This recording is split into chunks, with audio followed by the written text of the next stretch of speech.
3장. 다윗이 헤브론에 살 때 낳은 아들들은 이러하다. 이스라엘 사람 아히노암이 낳은 맏아들 암논, 달메 사람 아비가일이 낳은 둘째 아들 다니엘, 그술 왕 달메의 딸 마아가가 낳은 셋째 아들 압살롬, 핫깃이 낳은 넷째 아들 아도니야, 아비달이 낳은 다섯째 아들 스바랴, 다윗의 아내 에글라가 낳은 여섯째 아들 이드르암. 다윗은 헤브론에 있을 때 이 여섯 아들을 낳았다. 그는 거기서 7년 반 동안 왕으로 다스렸다. 이어서 다윗은 예루살렘에서 33년 동안 왕으로 다스렸다. 그가 예루살렘에서 낳은 아들들은 이러하다. 첫째가 시므하고 그 아래로 소밥, 나단, 솔로몬이다. 암미엘의 딸 바세바가 이 네 아들의 어머니다. 그 외에도 이팔, 엘리스와 엘리벨렛, 노가, 네벡, 야비야, 엘리사마, 엘리아다, 엘리벨렛 이렇게 9 아들이 더 있다. 이들 외에 이들의 누이 다말이 있다. 또 다윗의 첩들이 낳은 아들들도 있다. 그 다음 때에서 솔로몬은 르호보암을 낳고 르호보암은 아비야를 낳고 아비야는 아사를 낳고 아사는 여호사밧을 낳고 여호사밧은 요람을 낳고 요람은 아하시야를 낳고 아하시야는 요아스를 낳고 요아스는 아마샤를 낳고 아마샤는 아사랴를 낳고 아사랴는 요담을 낳고 요담은 아하스를 낳고 아하스는 히스기야를 낳고 히스기야는 므낫세를 낳고 므낫세는 아몬을 낳고 아몬은 요시야를 낳았다. 요시야의 맏아들은 요하난이고 그 아래로 여호야김, 시드기야, 마지막이 살룸이다. 여호야김의 아들들은 여고냐, 시드기야다. 여고냐가 바빌론의 포로로 있을 때 낳은 아들들은 스알디엘, 말기람, 부다야, 세나살, 여가미야, 호사마, 느다비아다. 부다야는 스룹바벨과 시므이를 낳고 스룹바벨은 무술람과 하나냐를 낳았다. 슬로밋은 그들의 누이다. 그 외에도 하수바, 오헬, 베레야, 하사디아, 유사베셋 이렇게 5이 더 있다. 하나냐의 아들들은 블야디아, 여사야다. 또한 르바야의 아들들, 아르난의 아들들, 오바댜의 아들들, 스가냐의 아들들도 있다. 스가냐는 스마야를 낳고 스마야는 다시 핫두스, 이갈, 바리야, 르아랴, 사밧을 낳아 모두 6 아들을 두었다. 르아랴는 엘로에네, 히스기야, 아스리감 이렇게 3 아들을 낳았다. 엘로에네는 호다위야, 엘리아십, 블라야, 악굽, 요하난, 들라야, 아나니 이렇게 7 아들을 낳았다. 4장. 유다의 아들들은 베레스, 헤스론, 갈미, 훌, 소발이다. 소발의 아들 르아야는 야핫을 낳고 야핫은 아우메와 라핫을 낳았다. 이들은 소라 사람의 가문을 이루었다. 에담의 아들들은 이스르엘, 이스마, 입바스다. 그들의 누이 이름은 하술렐 본이다. 분우엘은 그도를 낳고 에셀은 후사를 낳았다.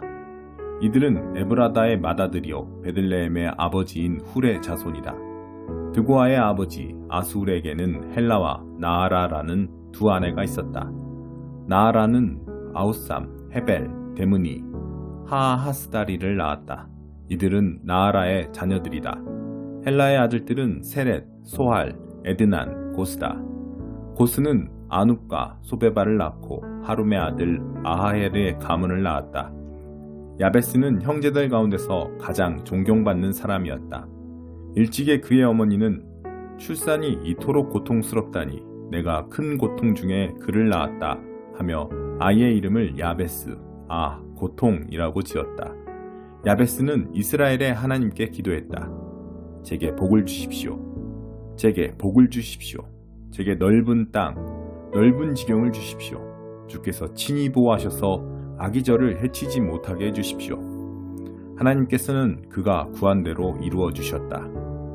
수아의 형 글룹은 무힐을 낳고 무힐은 에스돈을 낳고 에스돈은 벤나바, 바세아, 드인나를 낳았는데 드인나는 이르나하스 대장장이들의 성읍을 세웠다. 이들이 레가 사람이다. 그나스의 아들들은 온니엘, 스라야다. 온니엘의 아들들은 하닷, 무오노데다. 무오노데는 오브라를 낳고 스라야는 게라하심, 장인들의 거주지를 세운 요압을 낳았다. 여분네의 아들인 갈렙의 아들들은 이루, 엘라, 나암이다. 엘라의 아들은 그나스다. 여할렐렐의 아들들은 십, 시바, 디리아, 아사렐이다. 에스라의 아들들은 예델, 메렛, 에벨, 얄론이다. 메렛의 아내들 중 한 사람인 바로의 딸 비디아는 미리암, 삼매, 그리고 에스드모아의 아버지인 이스바를 낳았다. 또 유다 지파인 그의 다른 아내는 그돌의 아버지 예렛, 소고의 아버지 헤벨, 사노아의 아버지 여구디엘을 낳았다. 호디아의 아내, 곧 나암의 누이의 아들들은 가밋 사람 그일라의 아버지와 마아가 사람 에스드모아다. 시몬의 아들들은 암논, 린나, 벤하난, 딜론이다. 이시의 아들들은 소헷, 벤소헷이다. 유다의 아들인 셀라의 자손은 레가의 아버지 에르, 마레사의 아버지 라아다. 베다스베아에 살던 세마포 일꾼들 집안, 요김, 고세바 사람들, 요아스, 그리고 모압과 야수비레엠에서 다스린 사람이다. 이 기록들은 아주 오랜 전승에서 온 것이다. 그들은 느다임과 그데라에 살던 도공들인데 왕을 섬기면서 일한 주제 도공들이었다. 시므온의 족보는 이러하다. 그의 아들들은 느무엘, 야민, 야립, 세라, 사울이다. 사울은 살룸을 낳고 살룸은 밉삼을 낳고 밉삼은 미스만을 낳았다. 미스마의 아들 함무엘은 삭굴을 낳고 삭굴은 시므이를 낳았다. 시므이는 아들 16명과 딸 6명을 두었으나 그의 형제들은 그만큼 자녀를 낳지 못했고 유다처럼 큰 집안을 이루지 못했다. 그들이 살던 곳은 부엘세바, 몰라다, 하살수알, 빌하, 에셈, 돌랏, 부두엘, 호르마, 시글락, 벨맛가봇, 하살수심, 벳비리, 사라임으로 다윗이 왕위에 오를 때까지 이 성읍들에서 살았다. 인근의 다른 정착지로는 에담, 아인, 림몬, 도겐, 아산, 5성읍과 바알라까지 이르는 이 성읍들 주변에 있는 모든 마을이었다. 이곳이 그들의 정착지였다. 이 내용은 족보에 잘 기록되어 있다. 메소밥, 야물렉, 야마시아의 아들 요사, 요엘, 예후가 있는데 예후는 요시비아의 아들이고 요시비아는 스라야의 아들, 스라야는 아시엘의 아들이다. 또 엘요에네, 야고바, 여소하야, 아사야, 아디엘, 여시미엘, 분하야, 시사가 있는데 시사는 시비의 아들이고 시비는 알론의 아들, 알론은 여다야의 아들, 여다야는 시므리의 아들, 시므리는 스마야의 아들이다. 이들은 모두 자기 가문의 지도자들이었다. 이들은 크게 번성하고 수가 많아져서 양떼를 칠 목장을 찾아 골짜기 동편의 그돌, 그랄까지 가야 했다. 이들은 초목이 무성한 목초지를 찾아냈다. 충분히 넓고 평온하고 한적한 곳이었다. 전에는 함 사람 중 일부가 그곳에 살았다. 그러나 이 족보에 기록된 사람들이 유다왕 히스기야 시대에 이곳으로 와서 함 사람을 공격하여 그들의 장막과 집들을 부수었다. 오늘 보는 것처럼 함 사람은 하나도 살아남지 못했다. 그들은 풍성한 목초지가 있는 것을 보고 이주하여 그곳을 차지했다. 이들 시므온 사람 가운데 500명이 계속해서 세일 산지를 습격했는데 이시의 아들들인 블라데아, 느아랴, 르바야, 우시엘이 그 무리를 이끌었다. 그들은 피신하여 살아남은 아말렉 사람들을 모두 죽였다.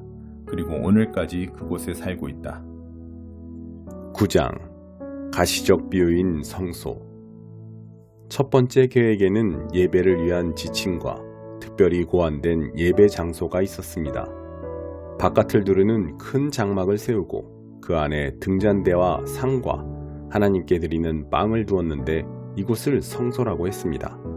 그런 다음 휘장을 치고 그 뒤에 작은 내부 장막을 세웠는데 이곳을 지성소라고 했습니다.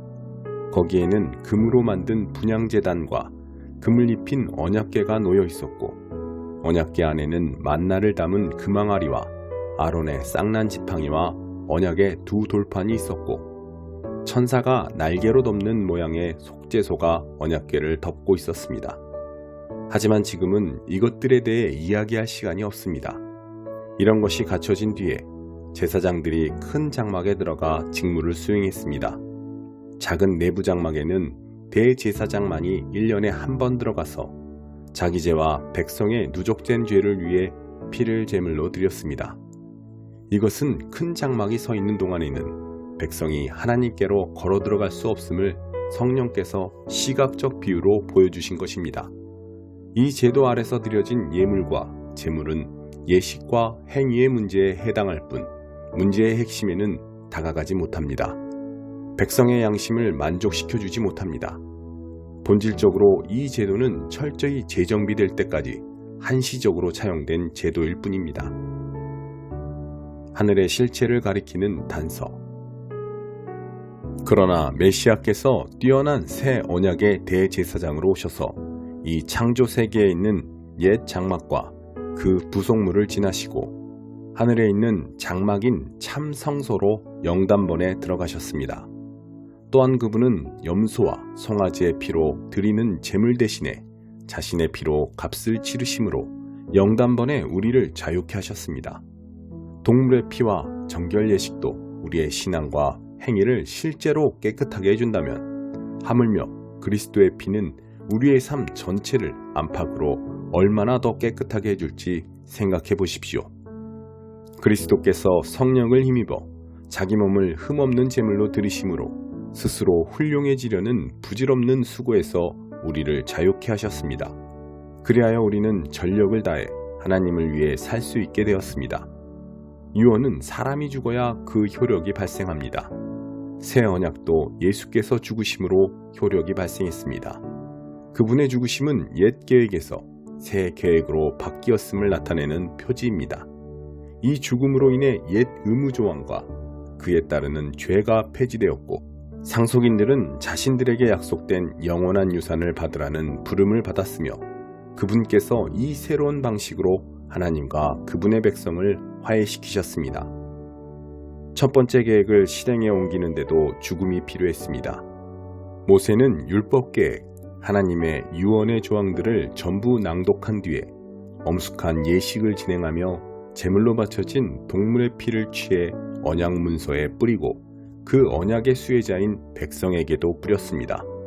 그런 다음 이것은 하나님께서 명하신 언약의 피입니다 라는 말로 그 효력을 확증했습니다. 그는 예배 장소와 그 안에 있는 모든 비품에도 똑같이 했습니다. 모세는 백성에게 이것은 하나님께서 여러분과 세우신 언약의 피입니다 라고 말했습니다. 사실 유언에 담긴 모든 내용의 효력은 죽음에 달려 있습니다. 죽음의 증거인 피가 우리의 전통 속에서 특히 죄 용서와 관련해 그토록 자주 사용된 것은 이 때문입니다. 이것으로 하늘에 있는 실체를 가리키는 그 모든 부차적 의식에서 피와 죽음이 왜 그토록 중요한 역할을 했는지 설명됩니다. 또한 지금 더 이상 동물 제물이 쓸모없고 필요없게 된 것도 설명됩니다. 그리스도께서는 이 땅에 있는 성소로 들어가신 것이 아닙니다. 그분은 참 성소로 들어가셔서 우리 죄를 위한 희생제물로 자기 몸을 하나님께 드리셨습니다. 옛 계획 아래에 있는 대제사장들은 해마다 동물의 피를 가지고 성소에 들어갔지만 그리스도께서는 그러실 필요가 없습니다. 만일 해마다 성소에 들어가셔야 했다면 그분은 역사가 진행되는 내내 되풀이해서 자기 몸을 드리셔야 했을 것입니다. 그러나 그분은 영단번에 자기 몸을 희생제물로 드리셨습니다. 다른 모든 희생제물을 대신해서 자기 몸을 드리심으로 죄에 대한 최종 해결책을 내놓으신 것입니다. 누구나 한 번은 죽으며 그 후에는 자기 삶의 결과와 마주해야 합니다. 그리스도의 죽으심도 단 한 번 일어난 사건이지만 죄를 영원히 제거하는 희생제물로 죽으신 것입니다. 그러므로 그분께서 다시 나타나실 때 그분을 뵙기 원하는 이들이 맞게 될 결과는 다름 아닌 구원입니다. 3장 하나님의 말씀을 받은 예언자.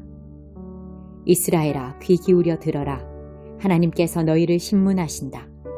너희 모두와 그분이 이집트에서 건져주신 모든 족속에게 말씀하신다. 모두 귀 기울여 들어라. 지상의 모든 족속 중에서 내가 특별히 너희를 골라내었다. 지금 내가 너희 모든 죄에 대해 신문하는 것은 너희가 받은 이 특별한 부름 때문이다. 두 사람이 손을 잡고 걷고 있으면 둘이 같은 곳으로 가고 있다는 말이 아니냐? 사자가 숲속에서 포효하고 있으면 먹이를 움켜쥐었다는 말이 아니냐? 젊은 사자가 만족하여 으르렁거리고 있으면 저녁거리를 잡았다는 말이 아니냐. 새가 바닥에 떨어졌으면 돌에 맞았다는 말이 아니냐. 덫이 탁하고 닫혔으면 무언가 덫에 걸렸다는 말이 아니냐. 마을의 경보가 울리면 주민들이 놀라는 것은 당연하지 않겠느냐. 재앙이 도성을 휩쓸고 있으면 그 뒤에는 하나님이 계신 것이 아니겠느냐. 그렇다. 하나님, 곧 주께서 무슨 일을 하실 때 당신의 예언자들에게 미리 그 모든 것을 말씀해 주시지 않고서는 무슨 일을 하시는 법이 없다. 사자가 포효하는데 누가 겁먹지 않을 수 있겠느냐. 하나님께서 말씀하시는데 어떤 예언자가 입을 다물고 있을 수 있겠느냐. 아시리아의 요새들에게 알려라. 이집트의 요새들에게 알려라. 그들에게 전하여라. 사마리아의 산 위에 모여 유심히 아래를 내려다보아라. 잔인과 공포가 얼마나 들끓고 있는지를. 그들은 올바른 일을 하나도 할 줄 모른다. 그럴 마음도 없다. 하나님께서 말씀하셨다. 그들은 폭력과 어둠을 쌓아왔다. 이는 하나님의 말씀이다. 그러므로 적이 그 나라를 포위할 것이며 너를 무력화시키고 너의 요새를 약탈할 것이다. 하나님의 메시지다. 사자에게서 어린 양을 구하려던 목자가 겨우 2다리와 귀 조각 정도나 건져내듯이 사마리아에 사는 이스라엘 사람들 중에도 소수만 건짐을 받을 것이다. 겨우 낡은 의자 몇 개, 부러진 탁자 다리 정도만 남을 것이다. 야곱 가문에 대한 고발이다. 귀 기울여 듣고 증언하여라. 이는 하나님 곧 만군의 하나님의 말씀이다. 주목하여라. 그날 나는 이스라엘이 자기 죄에 대해 대가를 치르게 할 것이다. 베델의 악한 제단을 세운 것에 대해 대가를 치르게 할 것이다. 뿔 달린 제단들은 뿔이 전부 잘려나가고 산산조각 날 것이다. 내가 겨울 궁궐을 허물고 여름 궁궐을, 화려한 건물들을 모조리 다 박살낼 것이다. 사치스런 집들, 호사스런 저택들 다 허물어질 것이다. 하나님의 보고다. 146편. 할렐루야. 오 내 영혼아, 하나님을 찬양하여라. 내 평생 하나님을 찬양하며 내 사는 동안 내 하나님께 노래 부르리라. 너희 삶을 전문가들의 손에 맡기지 마라. 저들은 삶도 구원도 전혀 모르는 자들이다. 한낱 인간에 불과하니 알 도리가 없다. 저들이 죽으면 저들의 계획들도 함께 사라진다. 대신 야곱의 하나님에게서 도움을 받고 하나님께 너희 소망을 두어라. 참 행복을 알게 되리라. 하나님께서는 하늘과 땅, 바다와 그 속의 모든 물고기를 지으신 분, 말씀하신 대로 어김없이 행하시고 학대받는 이들을 변호하시며 굶주린 이들에게 먹을 것을 주시는 분, 하나님은 갇힌 이들을 풀어주시고 눈먼 이들에게 시력을 주시며 넘어진 이들을 일으켜 세우시는 분, 하나님은 선한 이들을 사랑하시고 나그네들을 보호하시며 고아와 과부들의 편이 되어주시고 악인들을 간단히 처치하시는 분, 하나님께서 언제나 다스리신다. 시온의 하나님은 영원하신 하나님이시다. 할렐루야. 147편. 할렐루야. 우리 하나님을 찬양하는 것이 얼마나 좋은가. 그분을 찬양하는 것이 얼마나 아름답고 합당한가. 하나님은 예루살렘을 다시 세우시는 분, 이스라엘의 흩어진 포로들을 다시 모으시는 분, 마음 상한 이들을 고치시고 그들의 상처를 싸매주시는 분, 별들을 세시고 그 하나하나에 이름을 붙이시는 분. 우리 주님은 위대하시고 그 힘이 무한하시니 그분의 지식과 행하신 일들 결코 헤아리지 못하리. 하나님은 넘어진 이들을 다시 일으키시고 악인들을 시궁창에 처박으신다. 하나님께 감사 찬양을 드려라. 내 악기로 그분 앞에서 연주하여라. 하늘의 구름으로 채우시고 땅을 위해 비를 마련하시며 풀로 산을 푸르게 하시고 가축과 까마귀들에게 먹이를 주시는 분. 그분은 힘센 준마에 감동하지 않으시고 근육질을 대수롭게 여기지 않으신다. 하나님을 경외하는 이들만이 하나님의 주목을 받고 그분의 권능에 의지할 수 있다. 예루살렘아, 하나님께 경배하여라. 시온아, 내 하나님을 찬양하여라. 주께서 내 성을 안전하게 지키시고 그 안에 있는 자들에게 복을 내리셨다. 네가 사는 땅에 평화를 허락하시고 내 식탁에 가장 좋은 빵을 차려주신다. 온 땅에 약속의 말씀을 주시니 그 말씀 빠르고 확실하게 전해지는구나. 눈을 양털처럼 뿌리시고 서리를 재처럼 흩으시며 우박을 모이처럼 흩뿌리시니 그 추위를 견딜 자 누구랴. 다시 명령을 내리시니 모든 것이 녹고 추위를 향해 입김을 내뿜으시니 갑자기 봄이로구나. 그분은 야곱에게 같은 방식으로 말씀하시고 이스라엘에게도 합당한 말씀을 주신다. 다른 민족에게는 이같이 하신 적 없으니 그들은 그 같은 계명들을 들어본 적도 없다. 할렐루야.